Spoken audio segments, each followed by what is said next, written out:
نصیحت اخذ کریں۔ وَيَسْأَلُونَكَ عَنِ الْمَحِيضِ، اور وہ عورتوں کے ایام ماہواری کے بارے میں آپ سے سوال کر رہے ہیں۔ قُلْ هُوَ أَذًى، کہہ دیجئے وہ ایک ناپاکی بھی ہے اور ایک تکلیف کا مسئلہ بھی ہے۔ فَاعْتَزِلُوا النِّسَاءَ فِي الْمَحِيضِ، تو حیض کی حالت میں اگر تمہاری بیویاں ہوں تو ان سے علیحدہ رہو، مقاربت نہ کرو۔ وَلَا تَقْرَبُوهُنَّ حَتَّى يَطْهُرْنَ، اور ان سے مقاربت نہ کرو یہاں تک کہ وہ پاک ہو جائیں۔ فَإِذَا تَطَهَّرْنَ، اور جب وہ خوب پاک ہو جائیں، فَأْتُوهُنَّ مِنْ حَيْثُ أَمَرَكُمُ اللَّهُ، تو اب ان کی طرف جاؤ، جو بھی تمہیں تعلق قائم کرنا ہے کرو، جہاں سے کہ تمہارے رب نے تمہیں حکم دیا، اللہ نے حکم دیا ہے۔ یہ اللہ کا حکم کیا ہے؟ یہ ہے امر طبیعی، ہر انسان جانتا ہے، ہر حیوان کو معلوم ہے، وہ طبیعی شے ہے۔ لیکن یہ کہ اب عورتوں کے ساتھ بھی اگر انسان جو ہے وہ لواطت کا فعل شروع کر دے، قوم عمل لوط، تو ظاہر بات ہے کہ عمل قوم لوط تو وہ چیز جو ہے غلط ہے، وہ حرام ہے۔ یہ تو اللہ تعالیٰ نے جو بھی تمہاری فطرت میں ڈالا ہے راستہ، وہ در حقیقت من حیث امرکم اللہ، ان اللہ یحب التوابین و یحب المتطہرین، یقیناً اللہ محبت کرتا ہے بہت توبہ کرنے والوں سے اور بہت پاک بازی اختیار کرنے والوں سے، ان ناپاک چیزوں سے دور رہنے میں۔ نساؤکم حرث لکم، تمہاری بیویاں تمہارے لیے کھیتیوں کے مانند ہیں، جیسے کھیت میں بوتے ہو، فصل کاٹتے ہو، بیویوں کے ذریعے سے اللہ تعالیٰ تمہیں اولاد عطا کرتا ہے۔ فاتو حرثکم انا شئتم، تو جو بھی کھیتی والی جگہ ہے ادھر تم جاؤ جدھر سے چاہو، یعنی اس میں یہ ہے کہ کوئی رکاوٹ نہیں ہے، وہ داہنی طرف سے بائیں طرف سے جدھر سے بھی ہو، لیکن ہو وہ فرج کے اندر، وہ مقد کے اندر معاملہ نہ ہو۔ فاتو حرثکم انا شئتم وقدموا لانفسکم، اور اپنے آگے کے لیے سامان کرو، یعنی اپنی اولاد۔ انسان جو ہے بڑھاپے کے لیے اس کا ایسٹ بنتی ہے اس کی اولاد۔ آج تو دنیا اولاد سے بھاگتی ہے، لیکن ایک زمانے میں تو اولاد جو ہے وہ عصائے پیری شمار ہوتی تھی۔ وَقَدِّمُوا لِأَنفُسَكُمْ وَاتَّقُوا اللَّهَ وَاعْلَمُوا أَنَّكُمْ مُلَاقُوهُ، اور اللہ سے کا تقوی اختیار کرو۔ ابھی آپ دیکھیں گے کہ جو حکم بھی شریعت کا آئے گا بار بار تکرار کے ساتھ جو ہے اس میں تو تقوی کا ذکر بار بار آئے گا، کہ ایک قانون ہے، اس کی قانونیت ہے، ایک ہے تقوی۔ قانون کی لاکھ پیروی کی جا رہی ہو، تقوی نہ ہو تو وہ قانون جو ہے وہ مذاق بن جائے گا، تماشا بن جائے گا۔ اس کے بعد مثالیں آئیں گی ابھی۔ واتقوا اللہ واعلموا انکم ملاقوہ، اور اللہ کا تقوی اختیار کرو اور جان لو تمہیں اس سے مل کر رہنا ہے، حاضر ہونا ہے اس کے جناب میں۔ وبشر المؤمنین، اور اے نبی اہل ایمان کو بشارت دے دیجئے۔ ولا تجعلوا اللہ عرضۃ لایمانکم، ایک اور حکم آ گیا، اللہ تعالیٰ کا نام جو ہے وہ تختہ مشق نہ بنا لو اپنی قسموں کے لیے۔ قسم کھا بیٹھا، میں تو اللہ کی قسم کھا بیٹھا ہوں، اب یہ قسم کھا بیٹھا اس لیے میں یہ کام نہیں کر سکتا، چاہے وہ نیکی کا کام تھا، کسی وقت غصے میں آدمی آ کر قسم کھا بیٹھتا ہے۔ حضرت ابو بکر صدیق نے بھی قسم کھا لی تھی۔ مستح ان کا ایک ایسا تھا مسلمان غریب کہ جس کی وہ مدد کیا کرتے تھے، لیکن مستح بھی جب حضرت عائشہ پر تہمت میں ملوث ہو گیا تو حضرت ابو بکر نے قسم کھا لی کہ یہ بدبخت جس کی میں سرپرستی کرتا رہا، یہ بھی میری بیٹی پر تہمت لگانے میں شامل ہو گیا، اب میں اس کی کبھی مدد نہیں کروں گا۔ یہ سورہ نور میں آئے گا، ان سے کہا گیا نہیں ایسا نہ کرو، تم اپنے نیکی کے دروازے کو کیوں بند کرتے ہو؟ قسم کھا لی، قسم کو کھول دو، کفارہ دے۔ وَلَا تَجْعَلُوا اللَّهَ عُرْضَةً لِأَيْمَانِكُمْ أَن تَبَرُّوا وَتَتَّقُوا، نیکی کا کام کرنے سے، تقوی کے کام سے رکنے کے لیے قسم کھا لینا۔ وَتُصْلِحُوا بَيْنَ النَّاسِ، اور اس سے کہ لوگوں کے مابین مصالحت کرو۔ اب آپ نے کسی دو بھائیوں کے درمیان جھگڑا تھا، مصالحت کی کوشش کی، آپ کی بات نہیں مانی گئی، اب اللہ کی قسم ہے صاحب اب میں آپ کے معاملے میں دخل نہیں دوں گا، اب میں تو قسم کھا بیٹھا۔ نہیں بھائی، اصلاح بین الناس جو ہے، اصلاح ذات البین، یہ کرتے رہو، اور ایسی قسم کھائی ہے اس کا کفارہ دے دو۔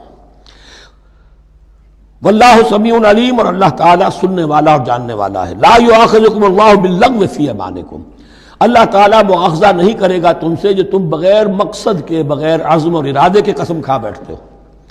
یہ عربوں کا رواج ہے، واللہ باللہ کے بغیر ان کا کوئی جملہ شروع ہی نہیں ہوتا، تو یہ در حقیقت قسم کھانے کا ان کی اس وقت نیت نہیں ہوتی، بلکہ یہ ان کا ایک جس کو ہم کہتے ہیں تقیہ کلام ہے، ان کا ایک اسلوب ہے گفتگو کا، واللہ باللہ ہے، تو اس پر مؤاخذہ نہیں ہے۔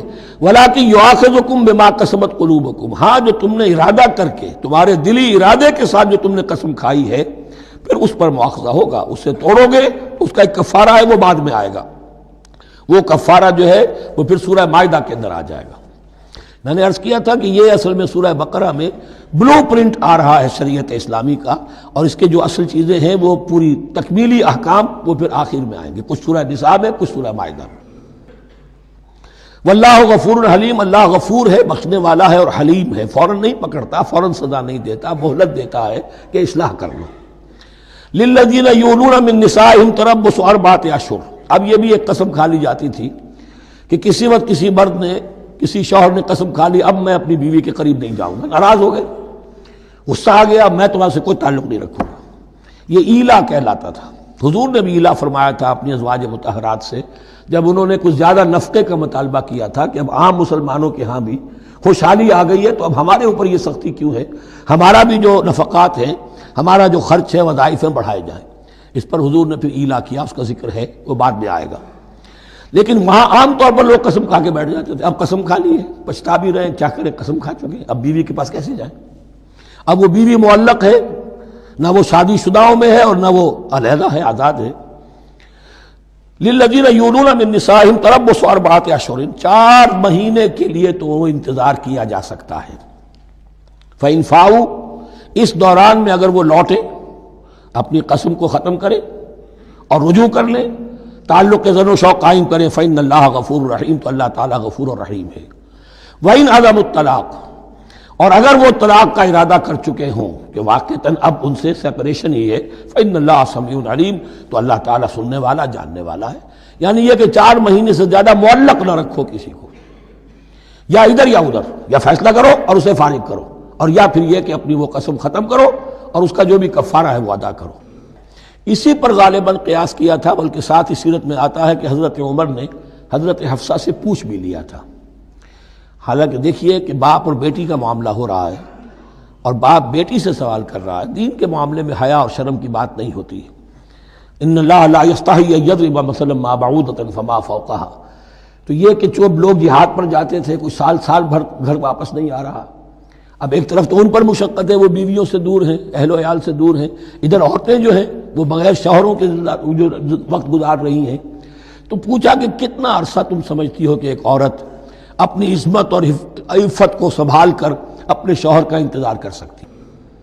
تو حضرت حفصہ نے کہا 4 ماہ، اور میں سمجھتا ہوں شاید انہوں نے اسی پر کہا ہو کہ یہ معلق رکھنے کا حکم بھی قرآن مجید میں جو ہے زیادہ سے زیادہ اس کی مہلت 4 مہینے ہے۔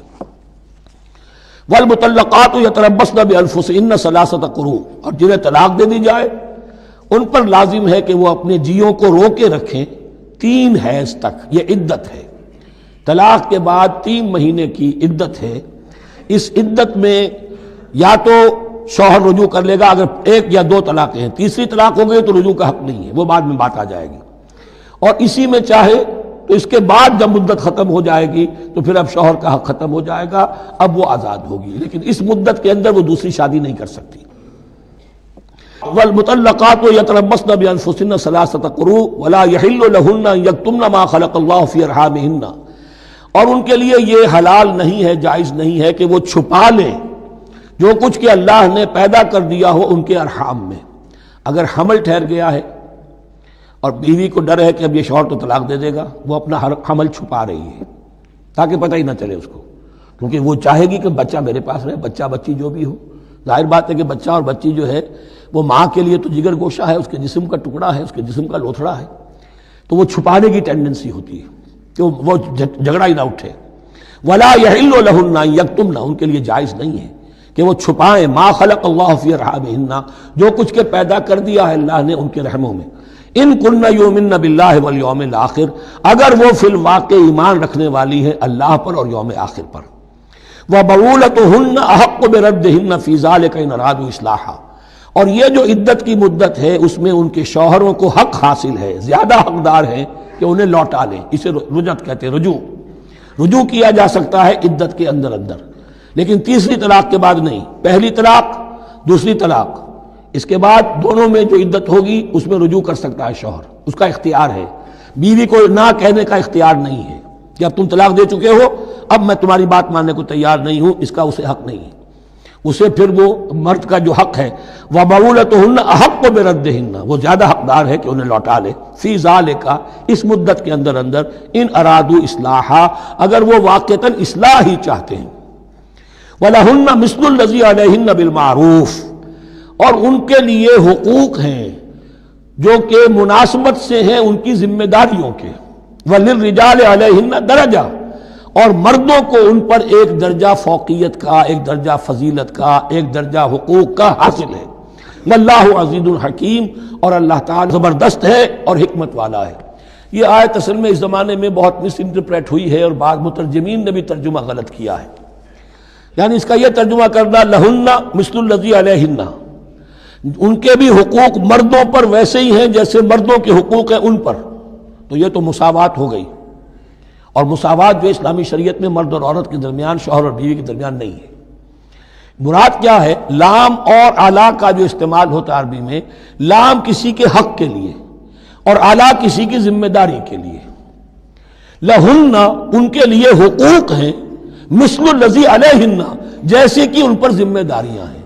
اللہ تعالیٰ نے جیسے ذمہ داری مرد پر ڈالی ہے ویسے حقوق اس کو دیے ہیں، جیسے ذمہ داری عورت پر ڈالی ہے اس کی مناسبت سے کورسپونڈنگلی پروپورشنیٹ جو ہے اس کو بھی حق دے دیے ہیں۔ اور اس بات کو کھول دیا، مساوات کہاں سے آئے گی؟ جب کہہ دیا وَلِلرِّجَالِ عَلَيْهِنَّ درجہ، اور مردوں کو ان پر ایک درجہ حاصل ہے، فوقیت کا درجہ حاصل ہے۔ واللہ عزیز الحکیم، اب یہ تمہیں پسند ہو تب بھی اور ناپسند ہو تب بھی اللہ تعالی عزیز ہے، حکیم ہے، وہ سب کچھ جاننے والا ہے، اور وہ زبردست ہے، جو چاہے حکم دے، اور حکیم ہے، حکمت والا ہے، اس کا حکم حکمت پر مبنی ہے۔